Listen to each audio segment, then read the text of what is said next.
عبادات ایمان کا بنیادی جز ہے اور ہم بطور مسلمان عبادت کرتے ہیں. میں جاننا چاہتا ہوں کہ ہمیں عبادات خدا کی محبت میں کرنی چاہیے یا ڈر اور خوف سے؟ جی دونوں طریقوں سے. یہ جو صوفیاء نے آپ کو پٹی پڑھا دی نا کہ اللہ کا خوف نہیں اللہ کی محبت ہونی چاہیے، اور انہوں نے پھر کہا جی خوف بھی صرف اس قسم کا خوف ہونا چاہیے جیسے کسی شخص کو یہ خوف لاحق ہوتا ہے کہ اس کا محبوب اس سے روٹھ نہ جائے. یہ ساری کی ساری شعر و شاعری والی باتیں ہیں. ایک پھیرا لگا نا دوزخ داتے سارا تھوڑا عشق نکل جائے گا. ہاں یہ قرآن کی تعلیمات نہیں ہے. قرآن میں یہ ٹاپک درجنوں جگہ ڈسکس ہوا ہے، اور جس چیز کو ہمارے صوفیاء کا طبقہ نٹوریس بنا کے پیش کرتا ہے نا، اللہ تعالیٰ نے اس چیز کو مسلمانوں کے لیے عقیدہ بنا کے پیش کیا ہے. یہ سورہ السجدہ آپ دیکھیں پارہ نمبر 21 میں، سورت نمبر ہے 32. اس میں اللہ تعالیٰ نے مسلمانوں کی اہل ایمان کی نشانی بتائی آیت نمبر 16 میں. تتجافى جنوبهم عن المضاجع، ان کی جو پیٹھیں ہیں وہ بستروں سے الگ رہتی ہیں. یدعون ربهم خوفا وطمعا، وہ اپنے رب کو اس کے خوف اور لالچ کے ساتھ پکارتے ہیں. طمع کا لفظ استعمال کیا ہے، ہم تو لالچ کو برا لفظ سمجھتے ہیں. ومما رزقناهم ينفقون، اور وہ خرچ کرتے ہیں اس میں سے جو ہم نے ان کو عطا کیا ہے. اللہ سے خوف بھی رکھتے ہیں اور طمع بھی رکھتے ہیں. خوف کس کا؟ جہنم کا. اور طمع کس کا؟ جنت. تو یہ کوئی لالچ کا لفظ کوئی برا لفظ تو نہیں ہے. ہاں جب برے معنوں میں استعمال ہو رہا ہے اس وقت برا ہے. یہ تو قرآن پاک کی تعلیمات ہے. پھر سورۃ الفرقان جو ہے پارہ نمبر 19 کے اندر اینڈ پہ جا کے اللہ کے اولیاء کی 12 نشانیاں اللہ تعالیٰ نے بیان کی ہیں. اس پہ میرا پورا مسئلہ نمبر 120 ہے. اللہ کے صحیح اولیاء کے 12 جو نشانیاں کہ 12 چیزیں ان میں ہوں گی وہ ولی ہوں گے. ایک تو تواڈے ولی نے نا جتنے بندے زیادہ ٹور جان، پاویں گرو نانک کو ٹور جان. ہاں اور ایک یہ ہیں اللہ کے نیک بندے. اللہ تعالیٰ فرماتا ہے والذین یبیتون لربہم سجدا وقیاما، سورۃ الفرقان سورۃ نمبر 25 آیت نمبر 64. وہ لوگ ہیں کہ اپنے رب کے لیے سجدے اور قیام میں وقت گزارتے ہیں راتوں کو. والذین یقولون، اور وہ ہیں جو اللہ سے دعا کرتے ہیں ربنا اصرف عنا عذاب جہنم، اے رب ہمارے ہم سے جہنم کا عذاب دور کر دے. ان عذابها کان غراما، بے شک دوزخ کا عذاب ہمارے گلے کا پھندا بن چکا ہے. تو یہاں وہ کیوں نہیں کہہ رہے کہ اللہ میں تیری محبت میں ہوں مجھے کوئی نہیں من، بے شک سٹ دے دوزخ.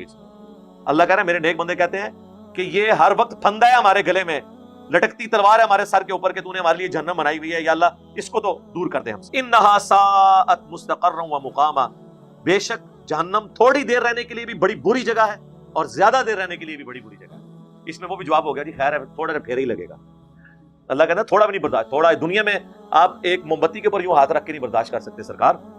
شے کی ہو اگر دنیا میں کسی کو کہا جائے نا کہ ایک نماز چھوڑنے پر آپ کو 10 بائی 10 فٹ کے کمرے میں 100 کوبرا سانپ، 100 کالے بچھو، ان کے ساتھ فجر سے زور تک وقت گزارنا پڑے گا، جتنا بھی ڈھنگ مار لیں حسب توفیق، تو کوئی بندہ تیار نہیں ہوگا.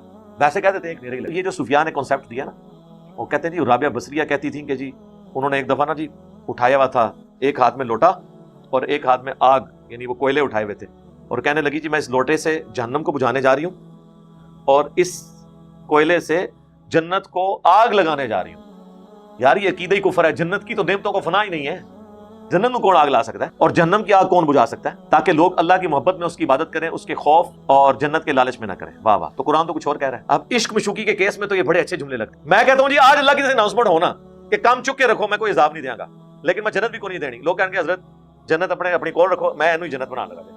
ہاں آج آپ ذرا عذاب کی تلوار اٹھا لیں، دیکھیں کیسی دنیا میں نار کی پھیلتی. یہ عذاب کی تلوار جو لٹکی ہے نا، اس کی وجہ سے انسان کا قبلہ درست رہتا ہے. لہٰذا جو لوگ بھی ان چیزوں کے خلاف بولتے ہیں نا، آپ سمجھ لیں کہ یہ انتہائی جاہل لوگ ہیں یا یہ غدار ہیں جو مسلمانوں میں گھسے میں ہیں. اللہ اور اس کے رسول عز و جل صلی اللہ علیہ وسلم کے دشمن ہیں. لبادہ انہوں نے مسلمانوں والا اڑا ہوا ہے، کیونکہ قرآن تو وہ ہے جو کتابوں میں، قرآن کی تعلیمات تو وہ ہے جو کتابی شکل میں ہمارے پاس موجود ہے، سنت کی شکل میں، کتابی شکل میں موجود ہے. یعنی اسی کو تو ہم نے عرض کیا ہے کہ مرنے سے پہلے اے مسلمان کر لے اس پہ غور. کتابوں کا خدا اور ہے، بابوں کا خدا اور، وہ بھی اسی خدا کو مانتے ہیں لیکن ان تعلیمات کے ساتھ نہیں جو آسمان سے نازل ہوئی ہے. تو یہ جذباتی جملے ہیں کہ جی ہمیں یہ سیدنا علی کی طرف بھی انہوں نے مشہور کیا ہوا اس طرح کا قول. سیدنا علی کیا اس طرح کی بات کر سکتے ہیں؟ یہ سارے جذباتی جملے ہیں.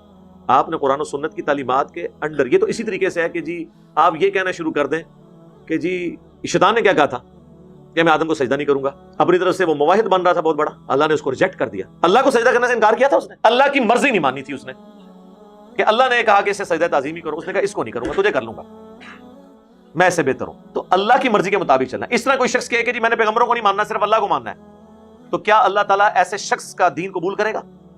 نہیں. اب وہ لا کے کہ جی اے اللہ میں کسی پیغمبر کو بھی تیرے ساتھ شریک نہیں کرنا چاہتا، میں اور تو ڈائریکٹ پیغمبروں کو بیچ میں سے نعوذ باللہ نکال دوں، ایسے ہو نہیں سکتا. اور اللہ نے کتنا زور دیا، لقد کان لکم فی رسول اللہ اسوۃ حسنہ. رسول اللہ کی زندگی میں بہترین نمونہ ہے. یعنی کوئی شخص میری محبت میں بھی میرے ساتھ کوئی ایسا عقیدہ کلیم نہیں کرے گا جو میں نے تعلیم نہیں کیا. جو رسول اللہ تمہیں دیں گے، جو نبی علیہ السلام تمہاری تعلیمات، اللہ کی تعلیمات کی روشنی میں تمہاری تربیت کریں گے، تم نے اس کو فالو کرنا ہے۔ انسانوں کو رول ماڈل اسی لیے دیا جاتا ہے کہ کوئی شخص اللہ کی محبت میں اللہ کے بارے میں کوئی غلط عقیدہ نہ رکھ لے۔ لوگوں نے رکھے نا غلط عقیدے، کیسے کیسے عقیدے رکھے۔ یہ رابعہ بصریہ کو یہ مطلب یہ جو عقیدہ ان کی طرف منسوب ہے، پتہ نہیں اس بیچاری نے کہا کہ نہیں کہا، وہ بیچاری ویسی رگڑے میں آ جاتی ہے تو وہ، لیکن ظاہر ہے کہ لوگوں نے ان کے ساتھ منسوب کیا۔ تو اس کے مقابلے میں کہتا ہوں کہ جی یہ تو رابعہ کا عقیدہ ہے، اور ایک ربیہ کا بھی عقیدہ ہے۔ صحیح مسلم میں حدیث ہے، رسول اللہ کا ایک غلام تھا صلی اللہ علیہ وسلم، خادم، اس کا نام تھا ربیہ، آپ کو وضو کروایا کرتا تھا۔ ایک دن نبی علیہ السلام کا سمندر رحمت جوش میں آپ نے فرمایا سل ربیہ، مانگ کیا مانگتا ہے، اور وہ بھی تیار بیٹھے ہوئے تھے کہ کبھی کو موقع ملا تو میں حضور سے یہ مانگوں گا۔ انہوں نے کوئی جناب توقف نہیں کیا، سیدھا کہ یا رسول اللہ جنت میں آپ کا پڑوس مانگو۔ اللہ اکبر کبیرہ۔ حضور نے آگے سے نہیں فرمایا کہ جنت کی تو لالچ ہونی نہیں چاہیے، اللہ کی محبت میں انسان کو ہونا چاہیے، جنت تو تمہیں ویسے ہی میری ثابت کی وجہ سے مل جائے گی۔ آپ فرمایا کچھ اور بھی مانگ لے، ان کا یا رسول اللہ جنت میں آپ کا پڑوس چاہیے۔ تو آپ نے فرمایا پھر کثرت سجود سے میری مدد کر، یعنی اللہ کی عبادت کر، اس سے میری مدد کر، میری دعا کیٹالسٹ کا کام کرے گی، اللہ تعالیٰ اس دعا کی برکت سے تجھے جنت میں بڑا پڑوس دے دے گا۔ اس لیے میں کہتا ہوں میں ربیہ کا عقیدہ رکھتا ہوں، رابعہ کا عقیدہ نہیں رکھتا۔ تو یہ صحابہ کرام کا عقیدہ تو یہ تھا، آپ کو جناب انہوں نے یہ بتایا ہوا ہے۔ یار ویسے کوئی گل صحیح تو انہوں نے کوئی ایک گل بھی صحیح دسی ہے، ایک گل دس دو، سوائے ایک گل دے کے علی نو نہیں سننا ورنہ گمراہ ہو جاؤ گے۔ اے گل انہوں نے تو صحیح دسی، باقی ساری گلاں غلط دسی۔